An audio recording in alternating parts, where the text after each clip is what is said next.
Probably the moderator tells us. We are live now. We are live. Okay. Ladies and gentlemen, we are live. So this is the session on education, knowledge, and extension. It's a little bit weird because there is no contact to an audience.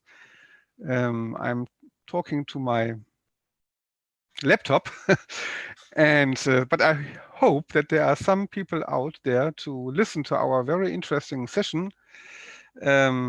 Education, knowledge, and extension is an extremely important production factor, maybe more important, I think, in most cases, more important than land, the traditional ones, land, labor, and capital. Knowledge is what makes farmers know how to combine all these factors, plus others, this know-how of production, the know-how of commercialization, the know-how of associating with others. There are so many things that even a smallholder farmers needs to know, and the skills he also needs, that it is certainly one of the most important. I wouldn't say neglected. Agriculture knows it for a long time, but it is difficult to grab with it in a scientific way because knowledge is difficult to measure. And so this session today tries to do it at several levels. We have a presentation here on knowledge about agriculture before deciding whether to go into agriculture or not. So a very high level, abstract level of knowledge, which is needed for young people to decide whether to go into agriculture or not. That is the case of Syrian case studies. We have other presentations here which deal with knowledge about whether or not to go into organic farming, so also a very strategic decision for farmers. This is a case study on cocoa organic farming. Then we have, let's say, more the classical knowledge topics about how to produce, so the importance of knowledge for using production technology.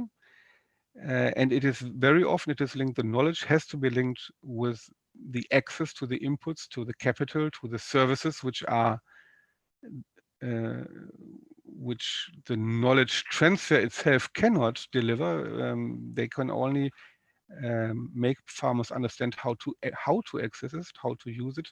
But there must be, of course, a microcosm of services and products which must be at the reach of farmers to really use their knowledge.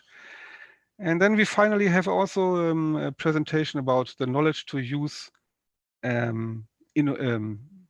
insurance to protect the production against climate hazards. So I think all in all, we have here an interesting line of argumentation from a very fundamental decision to go into agriculture down to the very nitty-gritty of how producing and how to deal with risks and also with commercialization. We will start with the presentation of a paper by Laura Moritz, Lena Kuhn, and Itiyor Boboyonov about the crop index insurance for climate resilience, enabling higher agricultural investments, an experimental implementation in Kyrgyzstan. And Laura, you have the floor, and it is up to you now to switch and to share your screen with us. Hello, and maybe you also very briefly introduce yourself and your team. Yes, I will share my screen now. Good morning, everyone. My name is Laura Moritz. I'm a doctoral researcher at IAMO. And today I will talk about crop index insurance for climate resilience, enabling higher agricultural investments, an experimental implementation in Kyrgyzstan, which is joint work with my supervisors, Lena Kuhn and Ichtir Bobojonov, and also part of our project Klimales, which is developing and also implementing real index insurance in Central Asia. The background of this paper is that in many countries of the global south, climate shocks are happening frequently, their frequency is increasing over time, and they're happening very extreme. This does not only result in lower yields, but also doesn't very much encourage farmers to continue investing into their farm businesses. In order to then increase climate Laura, resilience, yes? Excuse me, but I do not see your screen. You don't see my screen? No. Okay, then maybe I should... Maybe the others also don't see it. I don't know. Aha. Now you can see it? Yes, it starts. Now you can see here my it is. slides? Okay. Thank you. Okay, so I start from here again. So you have the slides also. So the motivation of our paper is that in many countries of the global south, climate shocks are happening frequently, their frequency is increasing over time, and they're also happening very extreme. This does not only result in lower yields, but also doesn't very much encourage farmers to continue investing into their farm businesses. In order to increase resilience against such shocks, risk management strategies such as agricultural insurance are vital. And this is particularly important for smallholders who often lack the financial reserves to compensate the effect of yield losses.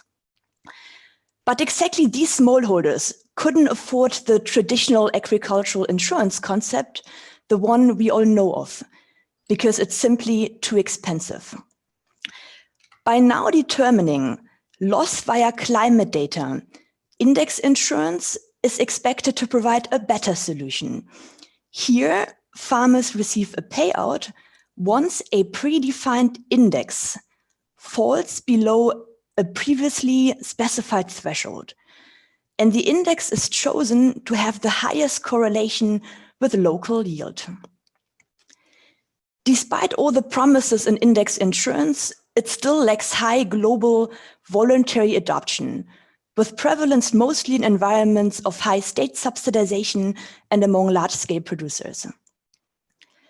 Previous studies found that basis risk and premium have a negative effect on the index insurance adoption, and insurance experience and climate risk a positive one.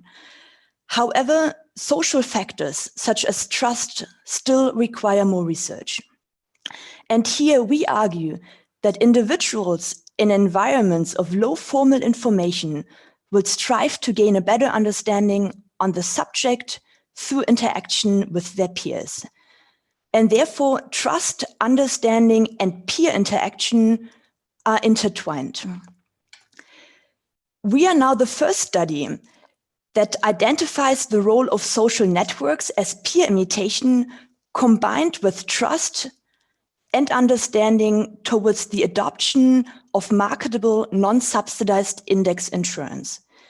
And in order to unveil characteristics, we conducted insurance games with representative and rain-fed Kyrgyz smallholders in July 2018. But what did our game actually look like?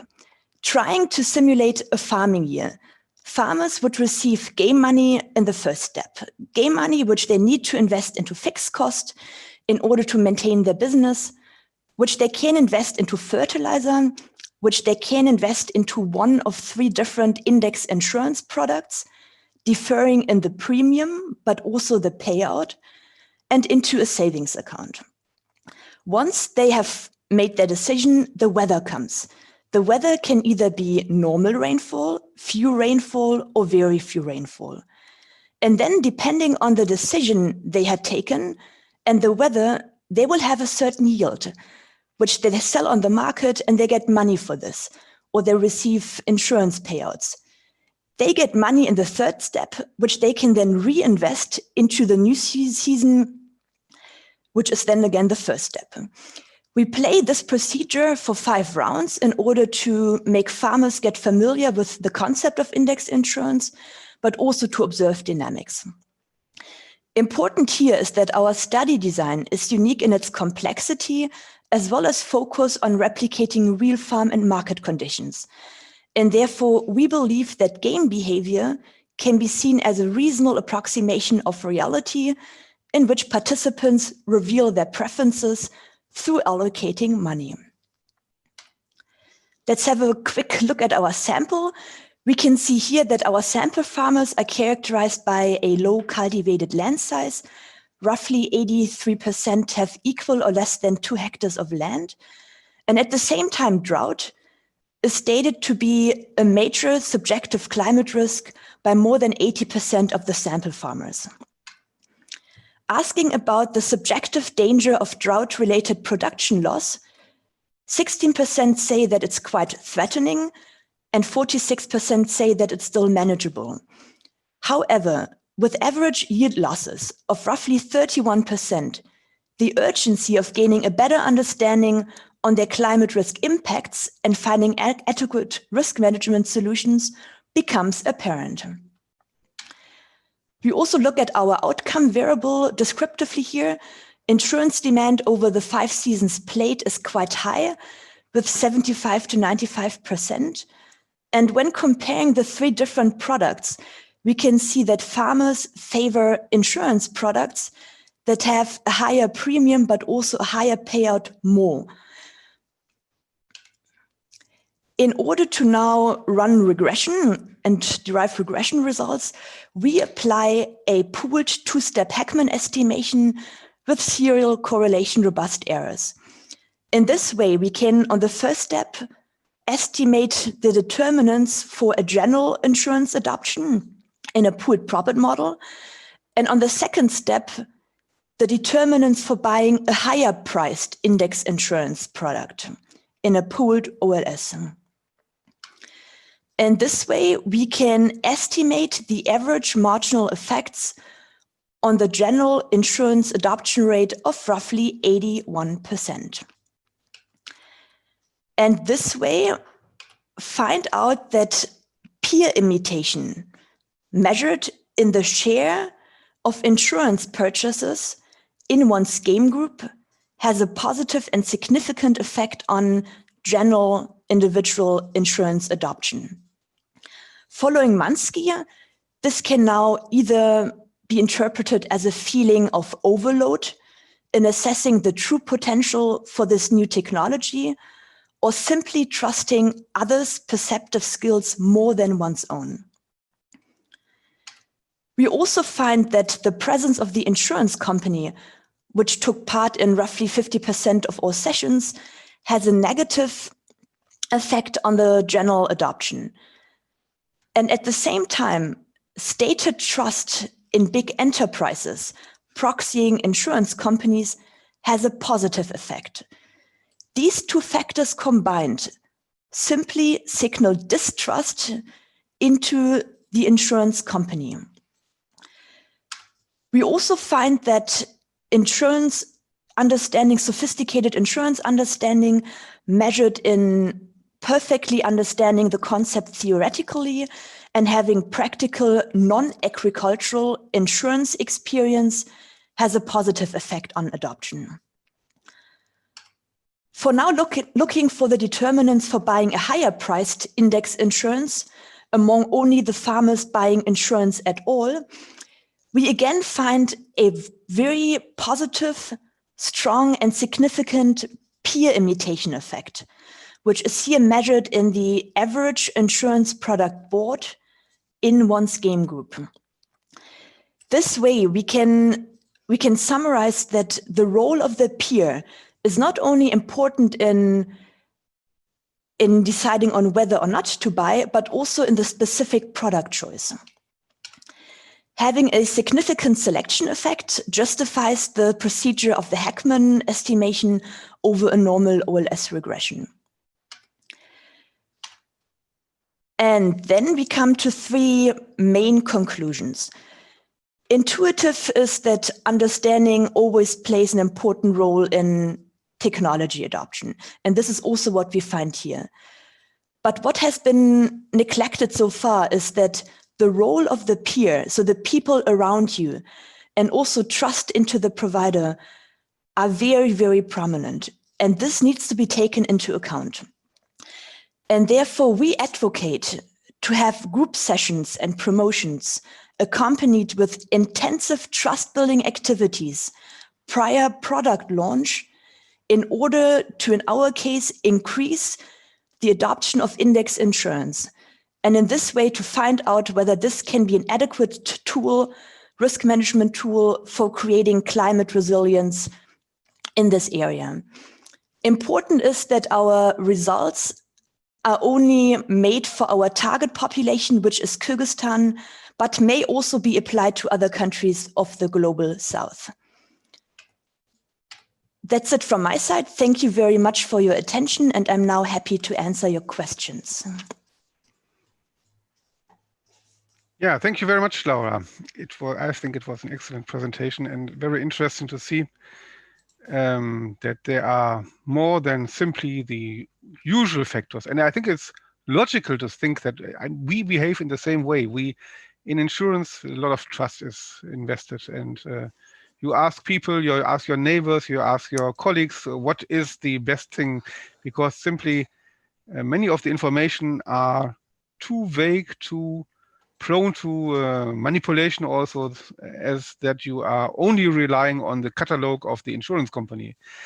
I have a practical question. Did you address or did you approach the insurance company or companies with these results? Can you tell a little bit about the level of buy-in to insurances in Kyrgyzstan to see where the industry is? Yes, actually, I mean, our project is closely cooperating with local insurance companies. So prior our experiment, we actually created products which are marketable, so therefore would be offered by local insurance companies. And this is what we implemented in our game. So then we checked whether the products which the insurance company says are fine, like this is what we can offer, are actually demanded by the sample farmers. And then with our observations, we again went back to the insurance companies and told them, this is what you need to take into account when promoting your product in order to have a higher likelihood of getting more adoption rates. So yes, it's a more practical project, I would say. Yeah, which is fine. For me, it's very good. I'm from the Applied Sciences German Development Institute. Yes. So let me a little bit insist on that, because I didn't have questions up to now. To my knowledge, in other countries, specifically, for example, India has already a relatively broad insurance industry. Are you a little bit aware of that? I mean, and can you maybe tell us what in other countries which are maybe already a little bit advanced in really implementing insurance products, why they are sometimes really stuck? That is my understanding of the literature. I'm not an expert in it, but it seems that most people who were 5 years or 10 years ago advocating for this insurance now call for higher support, subsidies from the government to make these insurance products more accessible or more accepted. You show one way out, knowledge, but maybe you also know what other countries have done to make this insurance idea really run. I would say the biggest problem was that first, most of the farmers that this insurance is relevant for are not very familiar with insurance concepts at all, and that especially index insurance functions totally different. So the problem was really that they didn't understand what this is all about. It's simply too complex. And because there was like this complexity, they didn't really feel that it would help them, and they relied more on traditional risk management solutions. And now it's only now that research is actually opening up for finding other factors that are important in index insurance adoption that are not only economic. A long time, they only focused on the premium and the payout and how to adjust this in order to make it affordable for farmers. But they didn't really look at how do farmers behave and how can they make this new product more accessible for these farmers. And I mean, until now, it's not really boosting anywhere. Like they're trying to find subsidies in order to reduce the premium. But this is not really the problem, I would say. They need to work with the farmers in order to, like on the first hand, develop a product that is not only supply, but also demand oriented. and in this way to then work together. And to my understanding, I mean, you say it is too complex, but even in industrialized countries like the US, insurance haven't really taken off. Is it also a problem of understanding in these high education agriculture systems, or is there still another another trick to be done? I would say it's also a lack of transparency. I mean, knowing that index insurance is based on climate data, the question is, where do these climate data come from? And do they actually measure the climate on my farm? And this is always the problem. I mean, there isn't really transparency in how the product is being developed. Then in many countries of the global north, you also have the problem that there is a high tax on agricultural premiums, on insurance premiums, and therefore the product is actually too expensive. And what we now tried was to have a platform where all farmers can see how the weather is like on their farm and whether the index we have now would actually pay out now, like this year, or whether it wouldn't. And in this way to also, overcome this barrier of transparency and getting them involved in the process. Yeah, Laura, I think that was a very excellent presentation scientifically, but also I think you have made clear the relevance of it, and that there is still a lot of, let's say, of screws to drive to make this product better run. It is maybe really the nitty-gritties, and I think it's an excellent contribution to our education, knowledge, and extension session here. Thank you very much. We have to run for the next presentation. I hope you stay online. Of course. Fine. We are coming to the next presentation, which is by Lina Tenhardt, or again a group, Lina Tenhardt, Gianna Lazzarini, and Christian Schader, on cocoa farmers' expectations and motivations when converting to organic agriculture. We are moving here, of course, to Africa, next continent. But again, a very interesting problem for a strategic decision of farmers and the role knowledge is playing in this field. Lina, you have the floor. Thank you very much. Yeah, and we see your Can slide. You see it? Okay, perfect. But you can make it larger if you, yeah, okay. Great. Okay, perfect. All right, so yeah, thank you from my side for having me or having our topic here. So my name is Lina Tenhardt, and together with Gianna Lazzarini and Christian Schader, we prepared this presentation.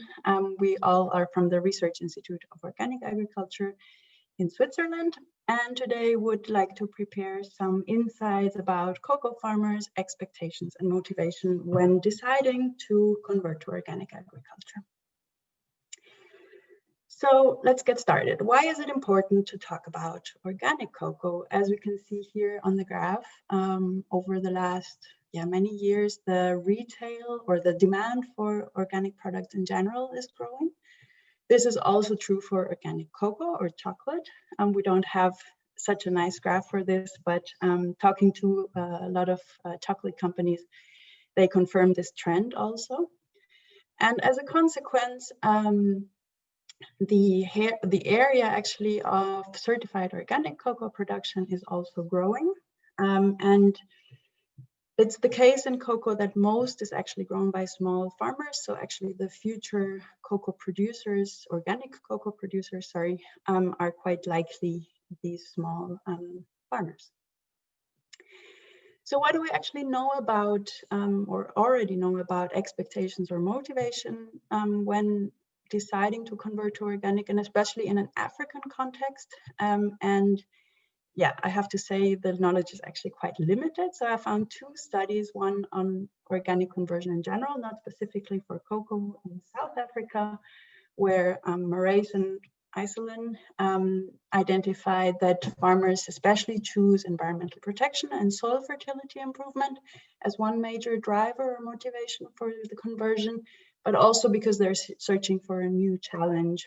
And then specifically for cocoa, in Ghana, Jokoto and Al identified factors that positively influence this conversion, and it's mainly male farmers with rather small holdings, less cocoa experience, but access to extension services and loans. For our context, this was not enough, so we really say it's important to know this, because only by knowing these expectations and motivation, you can properly support cocoa farmers in this process of conversion, but also facilitate the long-term relationships and trust and transparency along value chains that are really important to increase the benefits for all partners involved, and is also more and more required by consumers. So our case study took place in Uganda, where we had a bigger research project on cocoa, and we actually looked at a group of farmers for which an export company was facilitating this group certification, and with it came also an extension service that they provided. And we then selected 205 randomly selected farmers in this region. You can see on the map that it's slightly northeast of Nampala in the central region. And so all of these farmers are in conversion to certified organic. And the first external certification was actually planned for early this year due to the COVID crisis. Yeah, it was postponed, and I hope it will take place anytime now if it's possible. But that means the conversion process has been going on for about 3 years. Exactly. And what we did was actually within this larger project, we did semi-structured farmer interviews for a sustainability assessment at the farm. And there we included open question regarding their conversion to organic. And the main messages were recorded, and then we did a content analysis. But yeah, let's dive right into the results. So I think as a first interesting result, we wanted to share this farmers' understanding or definition of organic agriculture, because it's quite important for how you actually implement it and apply it. And we can see that most of the farmers, 64%, actually said, okay, organic agriculture is the non-use of chemicals or synthetic plant protection products. And then much less farmers said it's about the use of organic inputs or homemade concoctions for plant protection. Less again said that it's about use of organic manure or other organic fertilizers. But interestingly, also 14% were not able to define organic agriculture, despite having been in this process for quite a while. So what about the perceived benefits? So farmers said, about 40% of farmers said it's cheaper because you rely on your farming system and less on bought inputs. And also it's healthier because if you don't apply synthetic plant protection products, it's better for the farmer. Or the negative health effects are less. Then again, we have soil fertility as a benefit from organic, but also again here 22% saying that they're not able to define benefits. And disadvantages, we have the biggest actually, 34% said, pest control is really difficult. 22% again, no knowledge.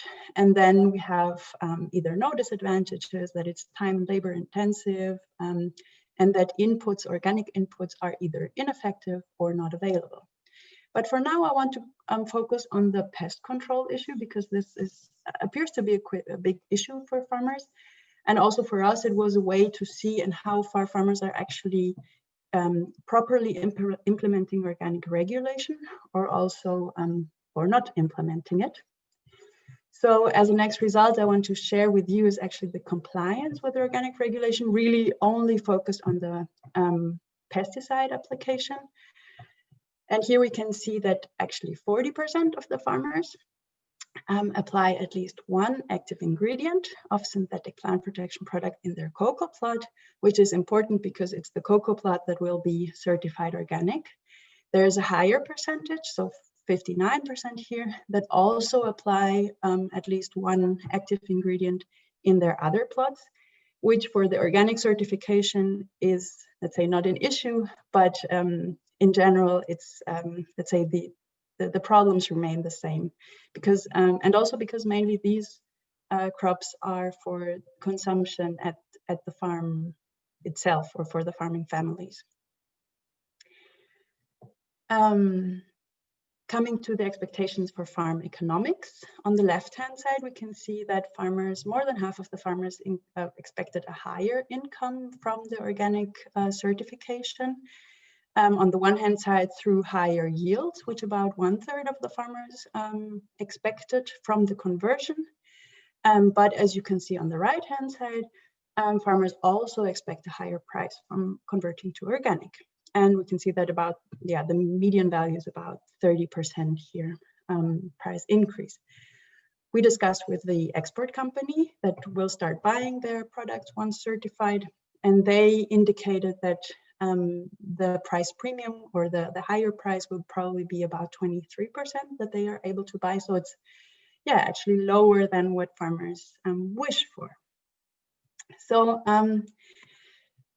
let's, due to time, I'll come to the conclusions. And we have seen that farmers actually have a limited understanding of organic agriculture and its principles. And it's really reduced to the non-use of organic pesticide, the non-use of synthetic pesticides and the use of organic pesticides or inputs in general. So it's, rather on this, the input side. We see that pest and disease management is perceived as the biggest issue in organic. At the same time, farmers also expect higher yields, and we suspect it's because in this process, farmers actually receive an extension service or farmer trainings, which they would not receive otherwise, quite likely that there are no other offers available. So for us, it's unclear if this organic price premium will satisfy farmers' expectations of higher cocoa farm gate prices and incomes. And consequently, it's also unclear if the organic price premiums will be sufficient to actually deter farmers from non-compliance with organic standards, because until now we have seen that the non-compliance rate is actually quite high. So as a recommendation for the certification organizers, these specifically, but I think we can say it's a larger issue, so maybe more in general, we would say, okay, first of all, focus on the basics. We think that for farmers that have a better understanding of organic agriculture and its principles, and also the options that they have to actually avoid problems or manage a system that prevents big issues, and then also have some farming practices to cope with these issues in an, let's say, organic way, that would be beneficial. So farmers' sensitization to the principles, we think, is at the core of it. And also address specific farming issues and provide alternatives for pest and disease management, instead of only saying, no, this is forbidden. So because if there are no alternatives, it's very difficult to, let's say, refrain from these habitual management practices. And we would say that only if farmers really have benefits from converting to organic and they feel, let's say, sufficiently incentivized, they will follow the organic guidelines and have long-term success in this process. And with this, due to time, I hope, thank you from my side again, and I'm looking forward to your questions. Yeah, thank you, Tina. Excellent. Lina, sorry, excellent presentation. I fear this is not very good news for organic cocoa production, isn't it?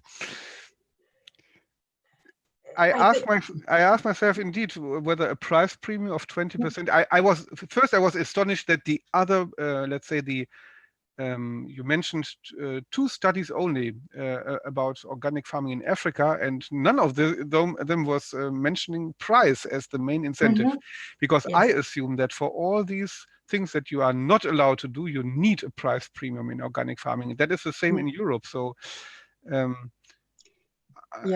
it seems to me that this, as I say, it's not very good news for incentivizing. Let me ask one question of understanding.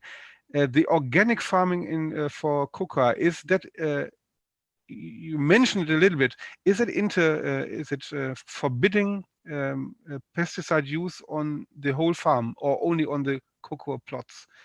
So in our context, or in most contexts, it's actually it's not a whole farm conversion, but it's actually a plot specific conversion. So you can have, if you have one cocoa plot, this must be managed in an organic way, but the let's say the food crop plot on your own farm, in theory, it's allowed that you continue applying pesticides there, for example. Mm-hmm. And the price premium, when you talk to these the purchasers, the distribution networks, Mm-hmm. what was their argumentation to offering a relatively low price premium, 20%? If I imagine that the organic chocolates in Europe are substantially more expensive than my typical Milka chocolate, or Yeah. Well, I think the whole topic about pricing in the cocoa sector is going through very hot debate at the moment. I think in general, cocoa prices have been very low for quite some while now, and traders or even chocolate companies are being criticized for that in general. So I think something is happening there. So the problem with the price premium in organic is that it's really it's not based on a standard, like for example the fair trade price premium that is kind of standardized, but it's really a thing of negotiation between buyers and sellers. So that's why it's difficult. But what we have seen is that, for example, in a different part of Uganda where there is a lot more organic cocoa being produced, I can actually show it to you here on this graph. So the farmers in in our case study region, they know how much the other organic cocoa farmers are actually gaining in this area, and it's about double. So it's these spots up there. So they hope, and that's also let's say for the farmers, it's a hope that if in their region more and more farmers convert to organic, the price will grow. And for the buyers, is actually a way of having cheaper inputs to move, let's say, from the high concentration region where the prices are high to the rather low concentration region where the prices are still relatively low. And also the competition among different buyers is not so high yet for organic cocoa. So there is hope to have more. More in the hope to have more. But and in general, I would say that with this discussion of pricing in the cocoa sector, there's hope that at some level, at some point, let's say the world market prices will increase, and that obviously at some point will also reach the farm gate. But then again, of course, the price premium between organic and normal will shrink again, and that is also not good news then for the cocoa organic sector. A last question, we have to hurry up, but one question about the topical issue here is knowledge extension. You said back to the basics. Do you have the impression that or did you came across critics of the way that knowledge transfer is done? What is the role of farmer groups? I come to this to trust, for example. I come to the presentation from Laura. Trust in the extension services in the companies which are doing this. Did you find there an issue which could explain the relatively low level of understanding, really basics, although these farmers have already been in the business, in the project for years now? Yeah. Well, we didn't look into that yet specifically, but from what I've seen in this region is that, the formation of farmer groups is something that is just starting. So it's not, let's say, something traditional that has been there for many years. But there are some exceptions of farmer groups that have a strong leader and are quite close. And this export company that we worked with here, they actually had quite a good approach of let's say, incorporating this lead farmer into their extension activities, and kind of having a shared training mechanism, and that way increasing trust by the larger farmer group, because the lead farmer was on board, and I think that was kind of a smart move. I think it's much more difficult if it's, let's say, a group of farmers that is not organized, that does not have a leader, where you have to convince every farmer, let's say, in a direct way. And but I would say, yes, it is important, but given the lack of these structures in many parts, not always easy. And that is additional cost then to any project or to a company to organize it, to invest in these things, which are not the core issues of a company. Yeah. But it's part of the deal, I guess.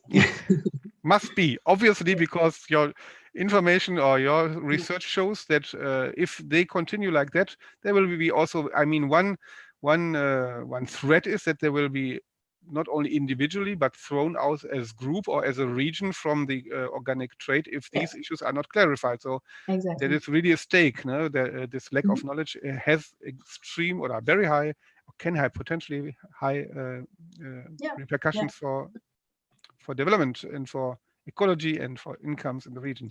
Yeah, definitely. Dina, thank you very much for that, showing the importance of knowledge.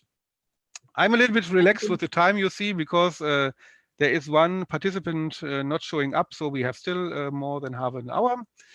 We are coming now to the next session, the next presentation. It is again by a group, and I only here mention the first name. Apologize because these are difficult names for German tongue. It is Sushma Banjara, and she will maybe present also her co-authors, and she will work. She will present on the analysis of factors determining the productivity of rice in Terra Belt in the lowlands of Nepal. And Sushma, you have the floor.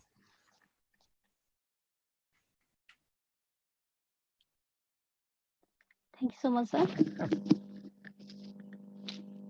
Do you hear me? Yes, we hear you. First, I share my screen. Yeah, and the screen is coming. Here it is. Thank you. Hello, everyone. Okay. Hello, everyone. This is Sushma Banjara. I'm from Agriculture and Forestry University. Currently, I'm pursuing my master's degree in agricultural economics and agribusiness management. Today, I am here to give presentation on analysis of factor determining the productivity of rice in Tarai belt of Nepal. Now, I'll begin my presentation. Moving to the introduction, as you know that Nepalese agriculture is largely subsistence-based, but still agriculture remains as an integral part of the economy in our country, as it contributes about 29% to our national GDP, and it absorbs about 2/3 of the labor force. Rice only share about 20% to agricultural GDP and nearly 7% to the national GDP. During the year 2017, the total rice cultivated area in Nepal was 1.55 million hectare with 5.23 million tons of production. Rice provide about 50% of grain requirement and 30% of calorie requirement in the country. Therefore, rice is considered as the main staple food for the Nepalese people. Tarai region is a southern plain of Nepal that cover about 75% of the total rice growing area of Nepal. And according to the CBS 2011, around 84% of the farm household in this in Tarai region are actively engaged in rice production. So Tarai belt is also known as granary of Nepal. Sira district is one of the district that is located in Tarai belt of Nepal, and the figure shows that about 155,000 metric ton of the rice was produced in 51,575 hectare during the year 2017 in Sira district. That shows the potential of this district in rice production. But we can see that the productivity of the rice in Sira district is lower in comparison to the national average, that is 3.36 metric ton per hectare, and the Eastern Tarai, that is 3.46 metric ton per hectare. And we know that the demand of rice is increasing about 10% every year in our country, and that has compelled us to rely on import to fulfill this demand. And we know that the possibility of expanding the arable land is difficult. So we have to meet this demand only by increasing the productivity of rice. Therefore, uh, aim we aim to carry out this study to assess the factor determining the productivity of rice and constraint faced by the rice grower in the study area. This is the methodology that we implemented during our study. Multi-stage simple random sampling technique was implemented to select the representative sample. Initially, we select the Sira district for our study, and in Sira district there is a Prime Minister Agriculture Modernization Project, where about 41 farmer groups were registered in this project, and out of 41 farmer groups, we select the 27 farmer groups considering the potential of rice production, and these 27 farmer groups consist of about 766 members, and then we randomly select the 80 farmers having the land size less than 2 hectare as a representative sample. For collection of the primary information, we use the pre-tested semi-structure interview schedule, and various literature review was done for the secondary information. Here, multiple linear regression model was used to find out the factor determining the productivity of rice, and to know the constraint faced by the farmer during rice production and marketing. Indexing technique was used. Moving to the result and discussion, here table number 1 shows the socioeconomic and farm characteristics of the rice farmer. As our result shows that the average age group of the household head was about 48.43 years, and the average household size was 7.51%, and the mean rice cultivated area was 0.87 hectare in the study area. Figure number 1 depicts that majority of the respondents were literate in the study area, but still only 21.5% of the respondents had participated in the training related to rice production. Figure 3 shows that only half of the respondents had better irrigation facility or the access to irrigation facility for the rice cultivation, and figure 4 shows that about 27% of the family had their member abroad for the employment opportunity. It means that their primary source of income is remittance in this family member. Here the table number 2 shows the determinant of productivity of rice in the study area. Here I'd use the productivity of rice in kg per hectare as the dependent variable, and age of household head, education of household head, economically active people in the family member, rice cultivated area, irrigation facility, family member abroad, and participation of training related to rice program as the independent variable. The result shows that the education of the household head and the irrigation facility were positive and significant at 1%, and whereas the participation in training program related to rice production is positive and significant at 5% level. This also shows that those farmer having the irrigation facility had 0.57 times more productivity of rice in comparison to those farmers with no access to irrigation facility. And in case of education of the household head, the the family in which the household head had with an increase in education number of schooling by 1, the productivity of rice increases by 0.054 times holding the other factor constant. And in case of participation in rice training program, those farmers who had participated in rice training program related to rice production had 0.37 times more productivity of rice in comparison to those farmers with no access to or who had not participated in the training program related to rice production in the study area. This is the discussion portion where the Luini, Regme, and Parazuli also found that quality and yield of rice depend on quality, frequency, and timing of an irrigation as per the crop need and availability. And similarly, the following author also observed higher output of rice for educated rice growers, and they interpreted as the higher the education, greater the potential for adoption of improved farming activity that ultimately lead to increase in yield of the rice. Moving to the constraint associated with rice farming in the study area, the farmer perceived that lack of irrigation and incidence of disease and pest were the major bottleneck for the increasing the rice production and productivity in the study area, followed by the unavailability of the labor during the rice cultivation and low market price of the produce during the seasonal production, and lack of quality seed for the rice productions were the major constraint related to rice farming. So as to conclude, the provision of higher education level training program related to rice production and the proper arrangement of irrigation facility could enhance the productivity of rice in the study area. And similarly, the study also suggests that the provision of quality input, technical support for disease and pest management, farm mechanization, and proper pricing of the produce have to convert the constraint of the rice growers into opportunity to enhance the rice production and productivity in the study area. These are the few references taken during the study period. Thank you. So much. Thank you very much. Okay.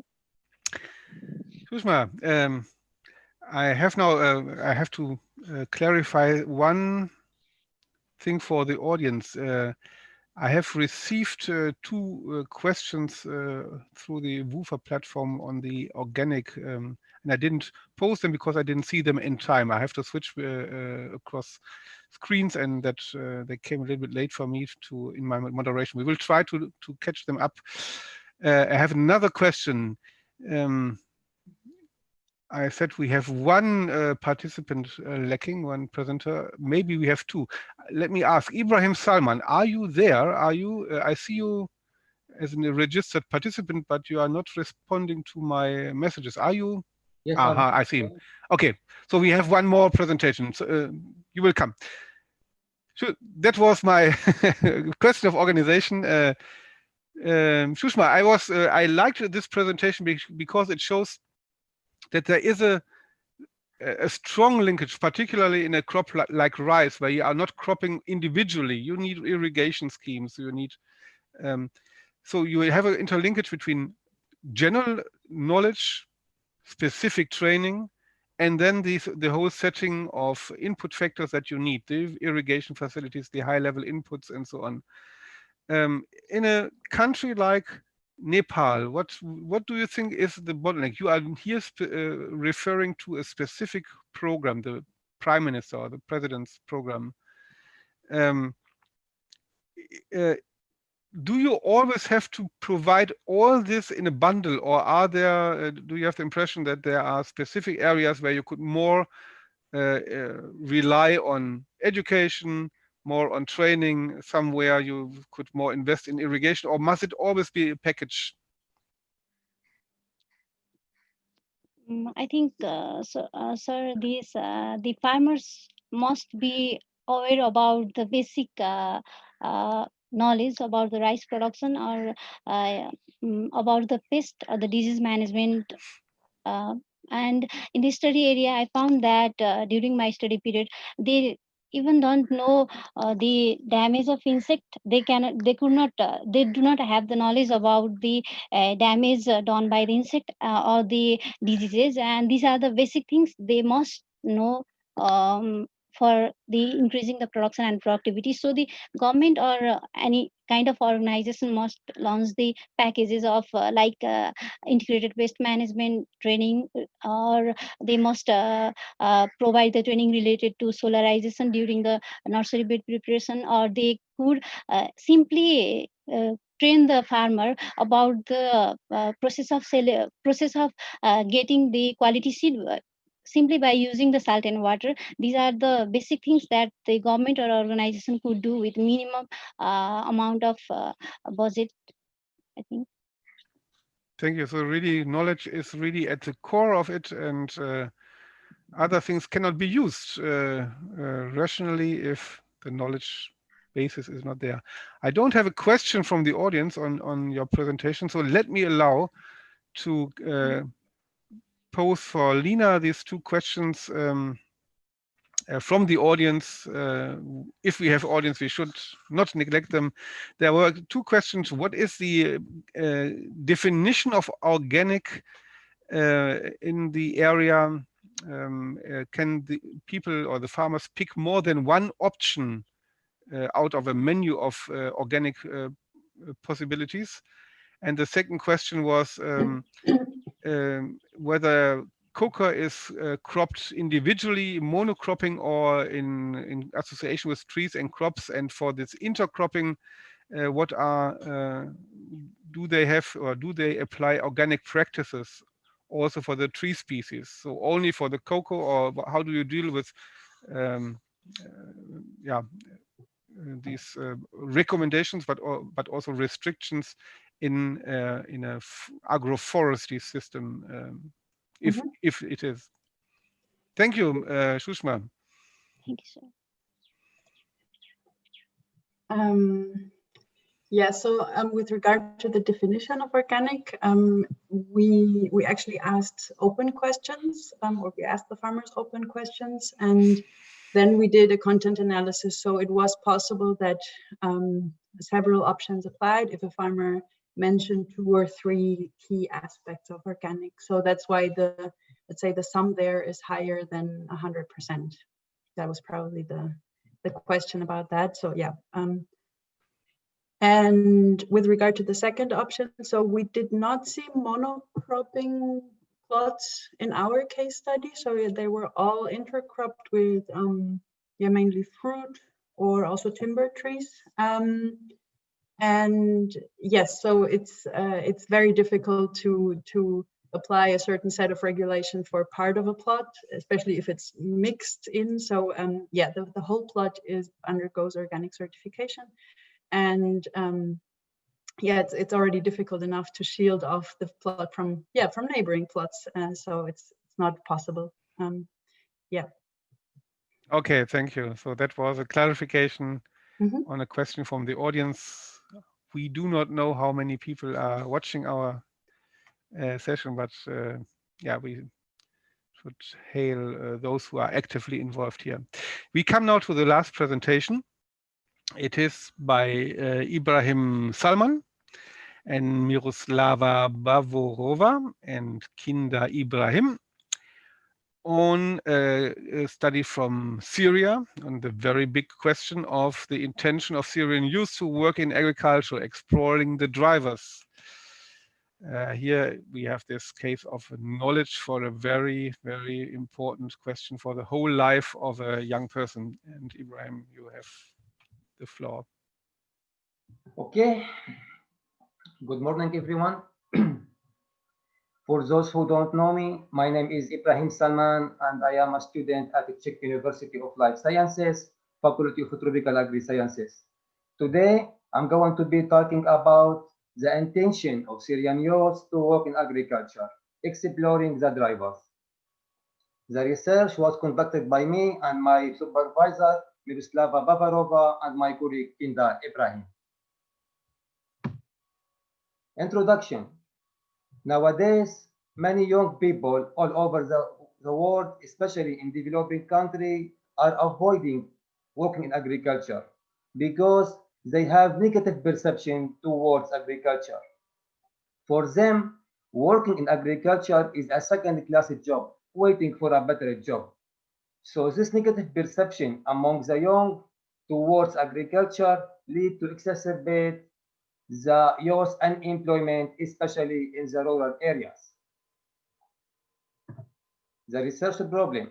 In Syria, the percentage of agricultural forest declined from 30% in 2001 to 14% in 2019, as a large part of Syrian citizens moved to work in different fields out of agriculture field, especially in services.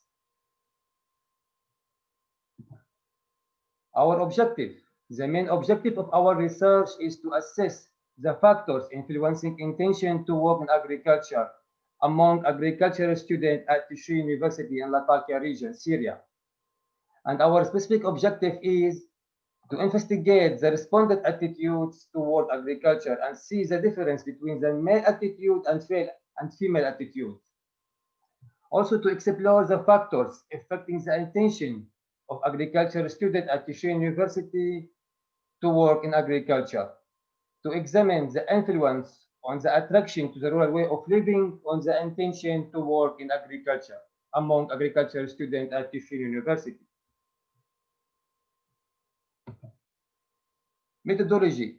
Figure 1 shows the study area, the location of Tishu University in Latakia region. It's the third largest university in Syria.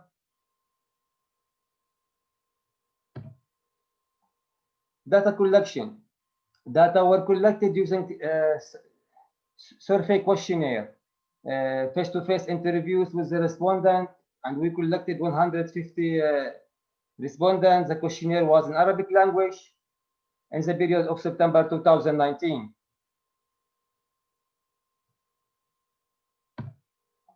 Data analysis.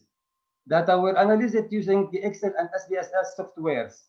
Descriptive statistics, including means, standard deviation, and so on, was used to interpret the data and explore the attitudes toward agriculture among the respondents.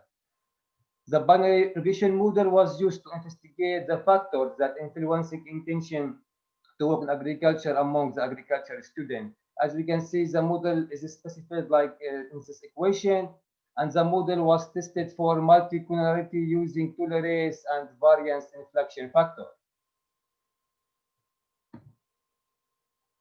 From table 1, we can see the model specification. We have dependent variable intention to work in agriculture and its measurement, 0 for yes and 1 for no. And we have the independent variables, gender, father occupation, mother occupation, income, land, future living, farming experience, contentment to the rural way of living, parents' opinion, and friends' influence.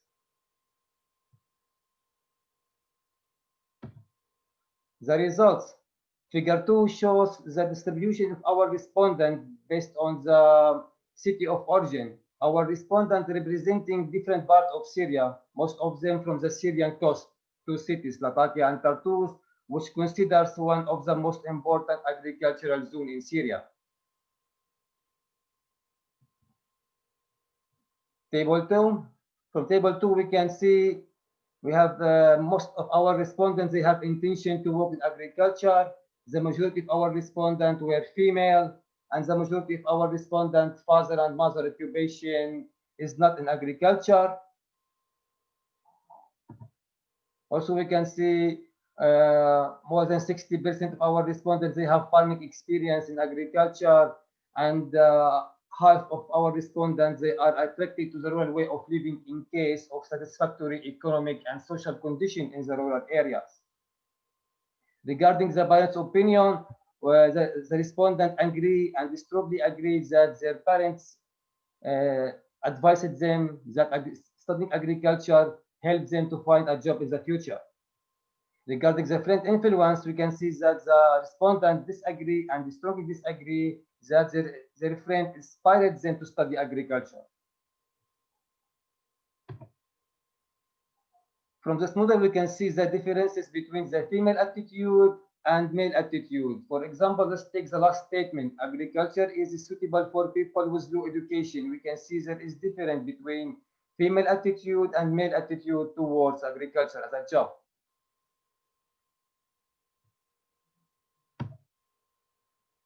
The model. From the model, we can see that there are 5 variables influencing intention to work in agriculture. The first one is father occupation. We can see that the father occupation, if the father is working in agriculture, that increase the probability of a student to work in agriculture. While the contentment to the rural way of living, parents' opinion, and the friends' influence decrease the probability of a student to work in agriculture. And we found that the strongest variable is farming experience. Discussion. As we have seen in the result, most of the students are want to work in agriculture if their father occupation was in agriculture. Students who has farming experience are more likely 27 times to work in agriculture. And parents' opinion and friend influence have a significant influence on the intention to work in agriculture. Also, the results found that the respondent had different attitudes toward agriculture between female and male. The conclusion, we found that there are 5 variables, as we say.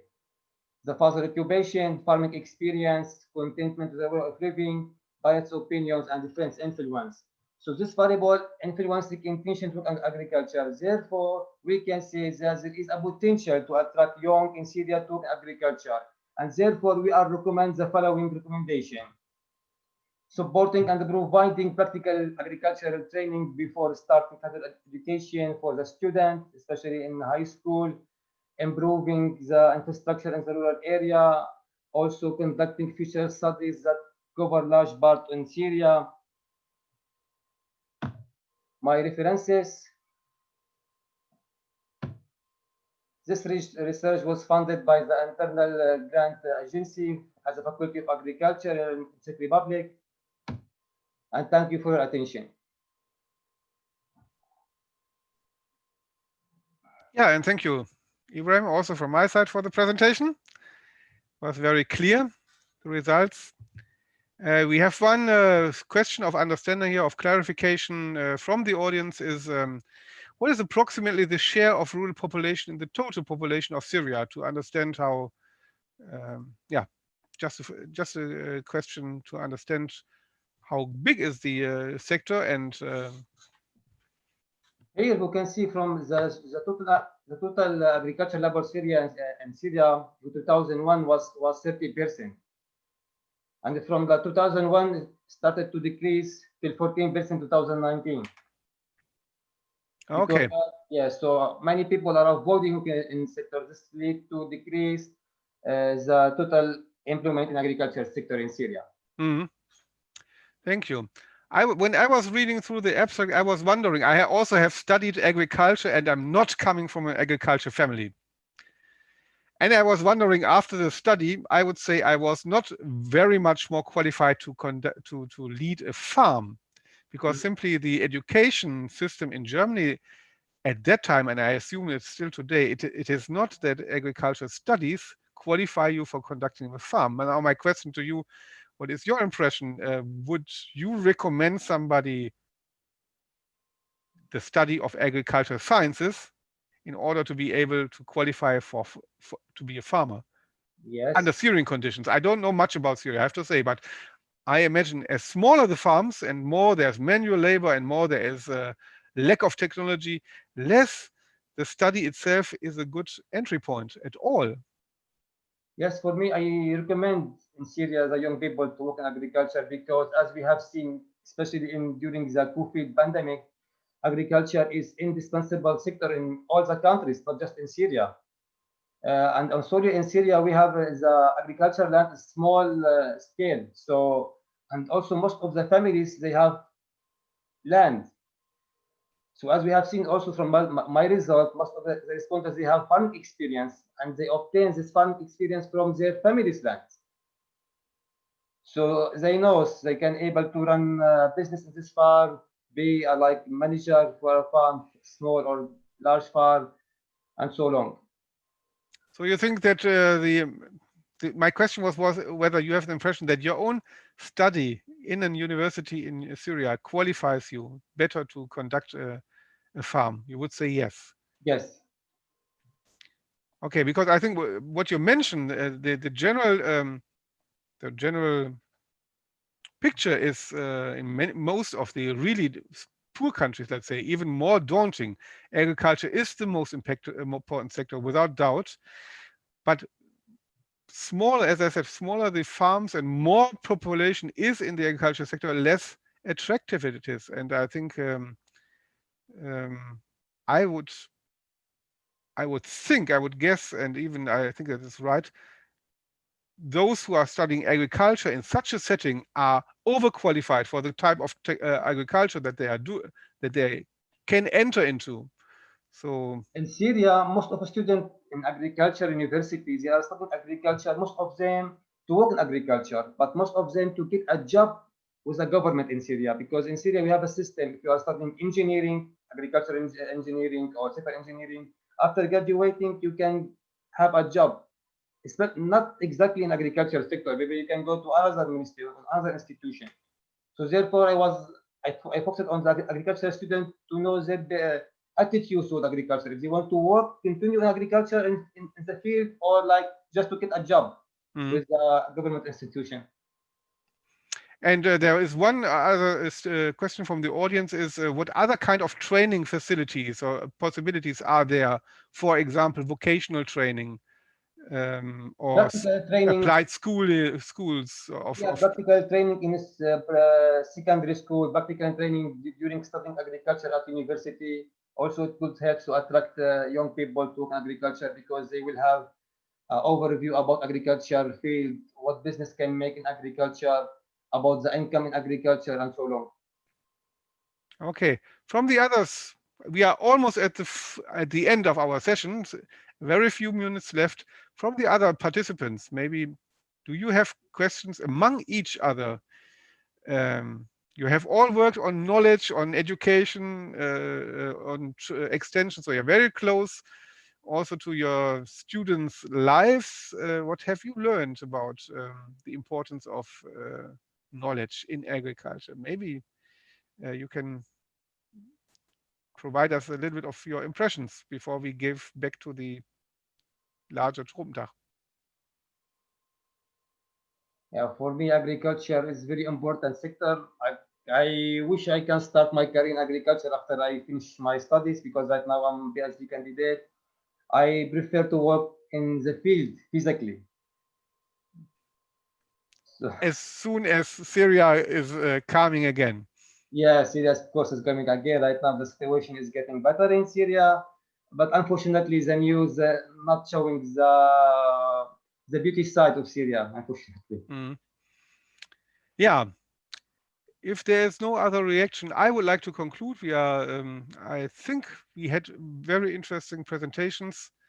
As I said, it really spanned the whole spectrum from this life cycle, from the extremely fundamental questions of where should I spend the rest of my life, in which profession, which were touched by you, Ibrahim, over the question what kind of agriculture should be the right one for my farm. Although we have heard in Uganda, it is more the plot level than the farm level. As soon as you have to convert your whole farm to organic, the decision is, I think, even more fundamental. And then we, of course, have also heard from Shushma how important is both the training, the knowledge, and the possibilities of farmers then to get access to those things that they have been trained with, the inputs, the irrigation facilities, marketing facilities.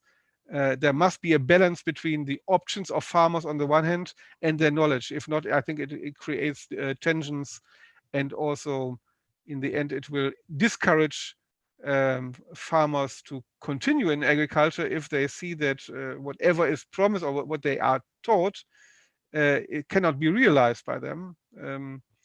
And we have also heard about the crop insurance. That was the first presentation.